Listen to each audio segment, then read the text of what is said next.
El fantasma del colegio Adveniat. ¿Tenía historias de fantasmas el colegio donde estudiabas? Yo, que fui profesor y pasé por muchos, puedo dar fe que cada colegio tiene su espanto propio en los baños, en un laboratorio o en una poco concurrida bodega. Puede ser que a los chicos, por el simple hecho de serlo, les vuele la imaginación y no pase de ahí el encantador fenómeno. Pero, por fortuna desconozco la respuesta y voy a contarles esto que nos ocurrió a unos amigos y a mí, para esta fecha, agosto de 2020, hace unos 23 años. La historia empieza sin ninguno de mis cofrades ni yo mismo, unos años antes de nuestra propia inmersión en ella. Nos hizo cuenta de los hechos la señora Claudia, jefa del personal de servicios del colegio. Una profesora habría salido corriendo, atravesando todo el vasto colegio, rellenando cada rincón con sus gritos de terror, para salir de él y no volver jamás. Ese hecho habría de ser la ópera prima del fantasma del colegio parroquial Adveniat. Al poco, se tejió lo que luego llegó a consagrarse como versión oficial de lo sucedido. Un chico de primaria había muerto en un accidente en la calle, uno que involucraba un vehículo de transporte público y que tuvo lugar muy cerca al colegio. Aparentemente, una maestra estuvo muy conmocionada, por lo que, sin poder sobrellevar el dolor de otra forma, colocó una fotografía del niño en una de las oficinas, como lo harían en cualquier casa de familia con un ser amado que perdiesen. Al pasar el tiempo, esta maestra terminó sus labores contratadas y se marchó, pero dejó allí la fotografía del niño, que permaneció en la soledad y frialdad de la oficina durante los meses de vacaciones y la llegada del año nuevo, y estuvo también para recibir a la nueva profesora, quien, ajena de sentimiento a lo ocurrido, no dio valor alguno, ni sentido quizá, a la presencia de la foto de un estudiante muerto en aquella oficina, por lo que la desechó. El modo de hacerlo, dicen, pudo no ser el más respetuoso. Nos contó la señora Claudia que la profesora solía burlarse de la colega a la que sucedía, ya que le parecía ridículo que ésta tuviera un altar a un muerto en un lugar de trabajo. Quizá le parecía excesivo su comportamiento, al no ser la madre del difunto ni pariente de forma alguna. Se burlaba de ello cuando tocaba el tema con otros. Pasadas apenas unas semanas y ni habiendo iniciado con fuerza las actividades del calendario, ocurrió lo de su huida despavorida. Solo ella ha de saber qué ocurrió, pero lo que se teje va directo al niño de la fotografía y a las burlas de ella. Desde ese extraño incidente, nació la leyenda del fantasma de la oficina de comunicaciones. Al cabo de, quizá un año y que ocurrieran más cosas que se convirtieron en leyendas, llegamos mis amigos y yo a trabajar justamente en esa oficina, sin saber nada aún, pero destinados a comprobar en nuestra propia y enchinada carne, que allí habitaba el fantasma de un niño. 1997, el padre valenciano estaba furioso por un robo del que había sido víctima la oficina de comunicaciones y cuya autoría, a todas luces, la tenían ciertos estudiantes del colegio. Tuvieron el destructivo ingenio de meter varios de los equipos de la emisora de radio en una caneca y camuflarlos entre basura, para entonces salir, engañando a la ingenua portera, diciéndole que habían sido mandados a deshacerse del desperdicio. Los ladrones aprovecharon la rara arquitectura del edificio, ya que entraron legalmente por un lado y salieron con el motín por otro, ayudados por una simple mentira. La tuvieron servida todo el tiempo. El edificio donde estaba la oficina de comunicaciones, era uno que tenía no más de 10 años y que habían levantado como extensión al edificio viejo, con muchas décadas de servicio. Para conservar la independencia de cada edificio, cada uno seguía teniendo su propia escalera y salida, pero por dentro podía pasarse de uno a otro sin problema, a través de puertas instaladas en cada piso. En el piso 6, las oficinas de comunicaciones eran la parte del edificio nuevo que se conectaban mediante una puerta grande y roja con el laboratorio de bioquímica, parte del edificio viejo. Desde el día del robo, esa y las puertas homólogas de los demás pisos permanecían cerradas con llave y los estudiantes perdieron el privilegio de pasearse con libertad entre los edificios. Esa puerta roja debe permanecer cerrada.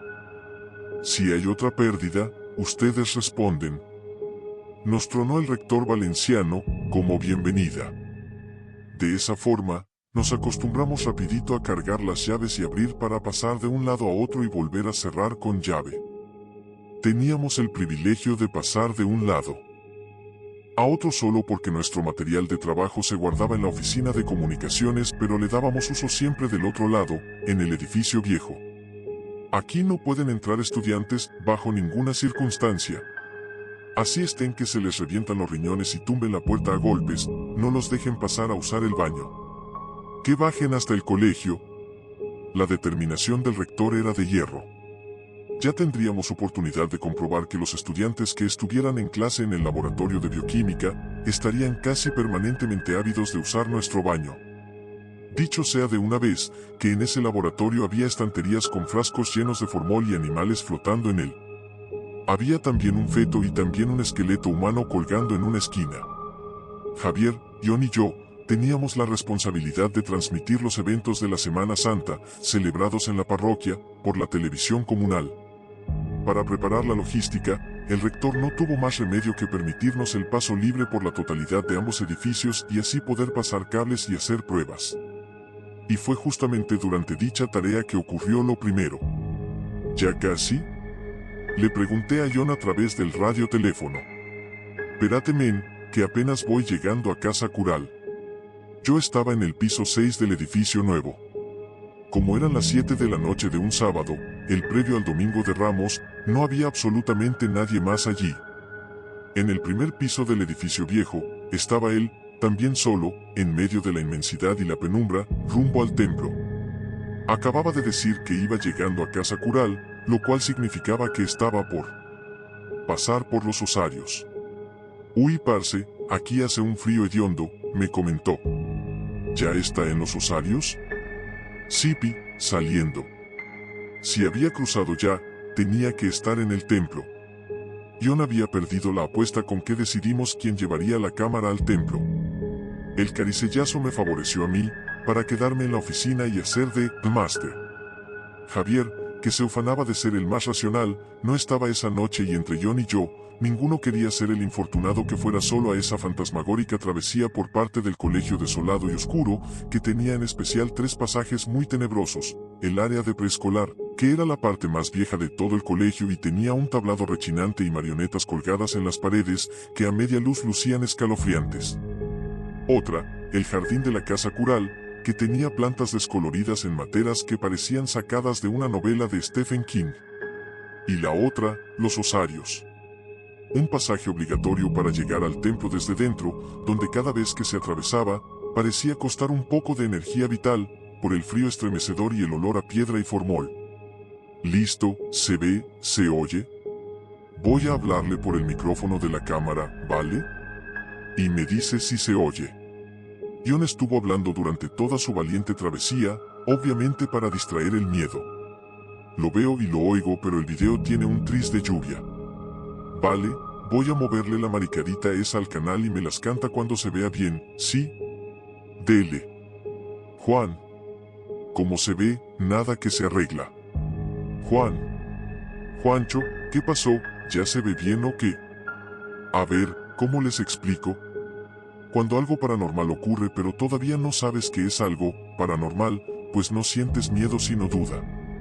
Esa voz que me llamaba Juan venía desde ahí, desde el estudio al lado de la oficina de comunicaciones, pero mi primera reacción no fue asustarme sino preguntarme ingenuamente, dentro de mi cabeza, ¿quién será? Así que, mientras John perdía la paciencia esperando mi respuesta, yo solo estaba viendo al apenas iluminado vacío del salón que algún día sería estudio de televisión, con las cejas apiñadas en el centro. ¿Quién vino?, me pregunté. Con la respuesta a esa cuestión, sobrevino de golpe el miedo, pero si no hay nadie, no puede haber nadie. Juan. Jueputa, Juancho, contesté. Su elevado tono me llevó de vuelta a la realidad y vi el monitor. Se ve bien, mascullé. ¿Cómo? Obviamente yo no había hablado claro. Aclaré la garganta y repetí el mensaje. Les conté pero no me creyeron. De hecho, John pensó que trataba de jugarle una broma pesada, que quería asustarlo sabiendo que para él era toda una proeza bajar solo al templo con el colegio vacío y oscuro. La transmisión de la misa del Domingo de Ramos se hizo sin percances, con varios estudiantes de bachillerato enviados a ayudarnos tanto arriba como abajo. Pero, habíamos decidido que jugaríamos a los cazafantasmas alguno de los siguientes 3 días, antes de la siguiente transmisión. Así es que, efectivamente, con el achaque de revisar las instalaciones, obtuvimos el permiso para quedarnos el martes y esto fue lo que ocurrió. Los 3 cofrades adolescentes bajamos las escaleras, muy valentones e inflando pecho. Eran quizá las 11 de la noche, un poco pasadas, pues queríamos que nos diera la medianoche en pleno centro del colegio. Grabamos todo en formato VHS. Nuestro espíritu aventurero fue incontenible al principio, luego fue domándose por el frío de la noche capitalina y después de 40 minutos, lo único que quedaba eran unas pujantes ganas de irse a dormir, además de un sentimiento de idiotez que nos avergonzaba aunque no queríamos hablar de ello. No había pasado nada en absoluto. Nada que hacer, volver al otro edificio y tratar de dormir en el cuarto de pregrabados, que por su aislante sonoro, era el más abrigado. Pero, justo cuando íbamos por el viejo salón de danzas y entrando al tétrico preescolar, escuchamos como si una feria hubiese empezado de la nada. A ninguno le causó sorpresa, pues justo enfrente estaba el parque del barrio y ahí celebraban con mucha frecuencia toda clase de eventos. Seguimos andando y entramos a preescolar. El aroma a galletas y jugo embotellado ya estaba acariciando mi nariz. No obstante, algo empezó a oler mal. Me detuve. ¿Qué pasa, Juanchito?, me preguntó Javier. Pero no sabía qué contestarle, apenas mi cerebro estaba procesando aquello que no encajaba.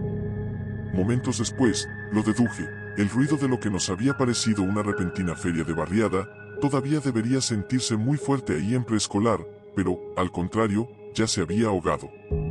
Di varios pasos de vuelta y una vez en el viejo salón de danzas, otra vez, evalué el sonido y deduje instantáneamente que el ruido no provenía del parque. Caminé hasta la ventana y me asomé hacia el parque. Vacío como cementerio. Entonces el resto de cables en mi cabeza se conectaron. ¿Una feria, a medianoche, en Martes Santo? Obvio no.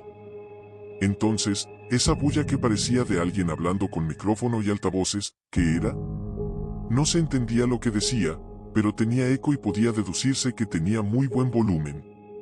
¿Ustedes escuchan, sí o no?, les pregunté. John, que era el más miedoso, ante la sola pregunta se inquietó. Subamos, parce, solicitó. No entiendo, ¿qué pasa?, preguntó Javier. Marica, ¿ese ruido, de dónde es?, pregunté yo. No importa, subamos, volvió a solicitar John. Como en preescolar ya no se oía y al volver al salón de danza se oía otra vez, deduje que regresando aún más hacia el centro del colegio, se oiría más y eventualmente descubriríamos el origen de la bulla. Caminamos de vuelta y Javier prendió la cámara y se la echó al hombro. Al traspasar los baños de danzas y asomarnos al fin al edificio de aulas, el ruido resultó aún más fuerte y molesto. Ya no parecía una persona hablando sino varias. Y lo que de momento me sacó más temblor de panza, un brillo azulado vibraba en el aire, iluminando con timidez los pasillos que hacía rato dejáramos en tinieblas y silencio. 3 o 4 pasos más y supimos lo que era, no sin el típico jalonazo que pega la tripa hacia abajo, como cuando es hora de hacer del 2. Todos los televisores de los salones estaban encendidos, en canales diferentes y a buen volumen. 18 en total. Tuvimos que apagarlos, haciendo un recorrido obligado que no estaba dentro de los planes. 3 pisos. Los televisores que solo tenían perturbadora estática fueron los más duros de apagar. La verdad no daban ganas de acercárseles. Ya sin decir una palabra y cómplices en el sentimiento silencioso de arrepentimiento de haber jugado a los cazafantasmas, emprendimos el camino de vuelta. Pasamos los baños, el salón de danzas y luego preescolar, con su piso que chirriaba y sus marionetas que nos miraban acusándonos. Al fin estuvimos en la escalera que nos llevaría a nuestro piso 6, casita. Pero, de un piso más abajo de donde estábamos, por donde se salía al jardín de la casa cural, algo emergió. Algo emergió de entre esa inexpugnable olla de oscuridad y se nos acercó. Como subimos corriendo a una velocidad que de recordarla ahora que presiono las teclas a mis casi 40 años, me hace extrañar mi juventud, no vimos mucho de qué era ese algo. pero John y yo concordamos, cuando estuvimos arriba en el estudio, en que vimos lo que parecía un par de pies blancos transparentosos subiendo los escalones justo detrás de nosotros. Javier no decía nada, lo que me hizo pensar que él tenía la idea de que a nosotros, el miedo nos estaba haciendo ver cosas. Noche del miércoles santo. Lo que tuvimos por pretexto antes, ahora era real. Teníamos que verificar conexiones y cableado. Para fortuna de John, esa vez iría al templo con Javier, que por amplio margen era el menos miedoso y el más incrédulo. Juanchito, si lo empiezan a llamar, no sea bobo y pídale el teléfono. Se burló Javier, a través del radioteléfono. John se carcajeó, pues en compañía, disfrutaba el sentirse valentón. Yo trataba de prestar la menor atención a sus burlas. ¿Dónde van?, pregunté. Por la casa cural, viejo Juancho. Encendí el monitor y deslicé la cuchilla de la consola de audio para verificar, cuando ellos conectaran la cámara, que todo llegara bien. Troné los dedos y... ¡cloc! Como la primera vez, solo fruncí el ceño. ¿Ya llegaron? Tenga paciencia, viejo Juancho, apenas vamos por el jardín. ¡Cloc! ¿Qué mierdas? Pónganse serios, par de hijueputas, reclamé. ¿Qué pasa, viejo Juancho? No, nada, háganse los maricas. ¡Cloc! Entonces identifiqué el sonido. Provenía del pomo de la puerta de la emisora, como si alguien intentara abrir pero la fuerza no le alcanzara para girar la perilla y abrir. ¡Cloc! Juan. Me congelé. Vamos por los osaharios, Juancho, dijo Javier, haciendo voz de fantasma. Sí, bonitos osarios, bobos malparidos, dije sin presionar el botón. Me puse de pie, convencido, o más bien, esforzándome por convencerme que ellos estaban ocultos en la emisora, conteniendo la risa y esperando a gozar burlándose de mí. Atravesé el estudio y me paré en el extremo del pasillo mediocremente iluminado con luz incandescente amarilla, en cuya izquierda estaban las puertas del baño, la oficina y el cuarto de pregrabados. A la derecha estaba la puerta roja que nos obligaban a dejar cerrada con llave, que conducía al laboratorio de bioquímica. Y al fondo, la puerta de las escaleras por donde habían sacado los equipos robados y la de la emisora, cuyo pomo estaba haciendo ruidos. Para mi sorpresa, el letrerito rojo de «Al aire» estaba encendido. Rogaba porque fueran ellos mamando gallo, aunque eso me molestaría al punto de dejar de hablarles. Pero, ¿y si no? Tuve el impulso de preguntarles si habían llegado, pero, cuando presioné el botón, me di cuenta que la voz no iba a salirme y que tenía miedo. O sea que, una enorme parte de mí, sabía que no eran John y Javier jugándome una macabra broma. ¡Cloc! Pasé saliva ruidosamente. Caminé por el pasillo. Primero un paso, luego otro y luego otro más, ¡qué valiente!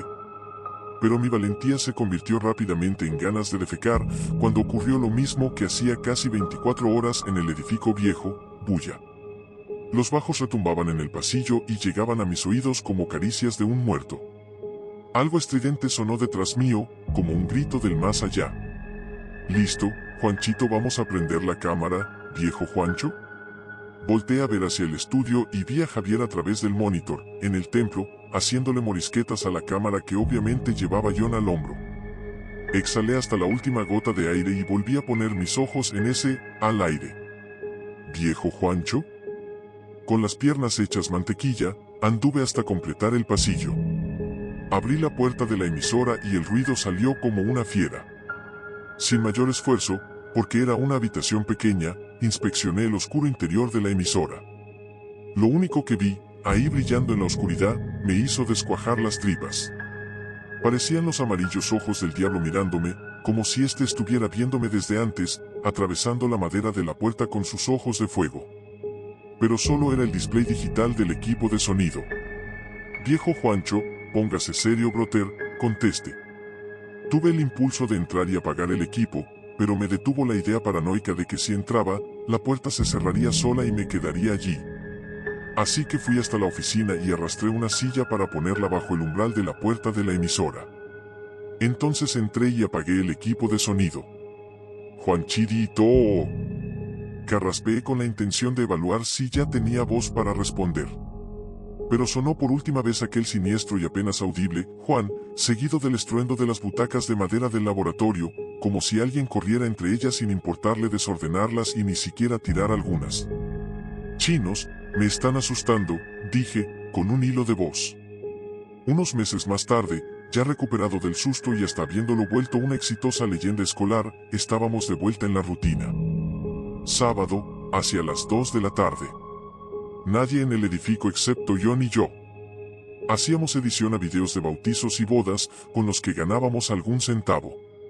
No, parce, alcanza a salir cuando la cámara salta, toca que lo suelte un poquito después, aconsejé. Pero se corta el audio de lo que dicen.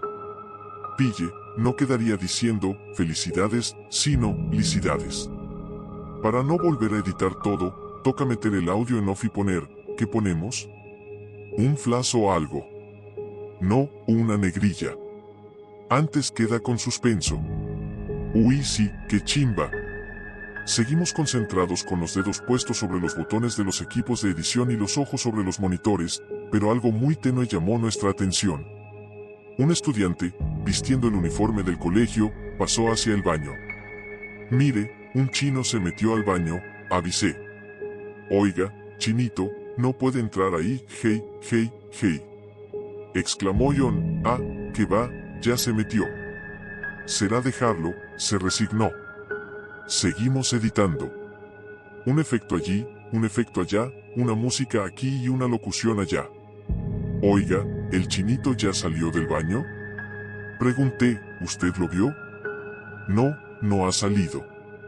Me puse de pie y mientras caminaba hacia el baño, seguía pensando en qué música ponerle a los créditos finales del video, tocando mi boca con mi índice. Me asomé al baño y estaba vacío. Sí, ya salió, dije distraídamente. Pero, algo no cuadraba. Espabilé. Sentí otra vez la semillita del miedo inoculada en mi sistema y sin quererlo, de verdad sin querer hacerlo, fui hasta la puerta roja a verificar. Estaba, como de costumbre, cerrada con llave. Con el paso de los años, el video que captamos en el colegio, perdió valor. Al fin y al cabo solo aparecía un par de soquetes apagando un montón de televisores. Al sol de hoy no recuerdo ni cuál fue su paradero. Pero sí hay un detalle que siempre recuerdo con una sonrisa. Después de separarnos, como inevitablemente le pasa a todo grupo de cofrades, hubo un reencuentro al cabo de unos 6 años. El último reencuentro antes de distanciarnos para siempre. Ese día, al calor de las copas y la nostalgia, el más tosudo y valiente de nosotros, que era Javier, nos confesó, ya sin la prepotencia del adolescente. ¿Saben qué? Yo también vi esa noche esos pies blancos subiendo las escaleras. Si te gustó el relato dale like y suscríbete.